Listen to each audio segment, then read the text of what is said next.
A paz do Senhor para meus irmãos, amém? Aqui quem está falando é a irmã Tatiana e eu venho trazer uma palavra para meus irmãos, amém? Que se encontra em Salmos, capítulo 66, o versículo 13 e o versículo 14.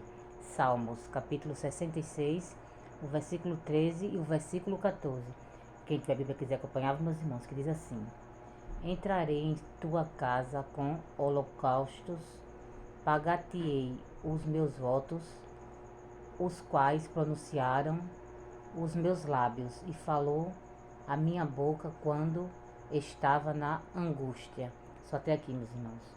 O que Deus está falando para mim e para você nessa noite, meus irmãos, é que eu e você vamos pagar o nosso voto que a gente fez a Ele, meus irmãos. Porque o que eu e você pediu, meus irmãos, Ele vai fazer, meus irmãos. Porque só Deus para fazer o que você não pode, meus irmãos. E nessa noite Ele está falando para mim e para você que você vamos pagar o nosso voto, meus irmãos. Porque é aquilo que você pediu, meus irmãos, quando a gente estava angustiado, quando a gente estava triste, meus irmãos. Ele ouviu, meus irmãos. E Ele vai fazer o que você pediu, meus irmãos. Mas que você venha pagar o nosso voto, meus irmãos.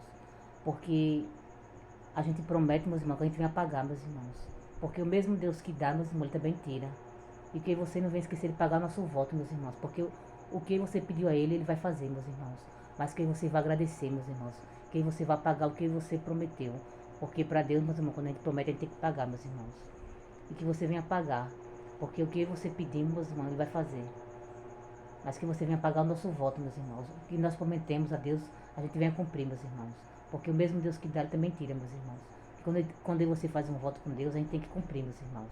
Porque Ele vai fazer o que você pediu. Mas que você venha pagar o nosso voto, meus irmãos.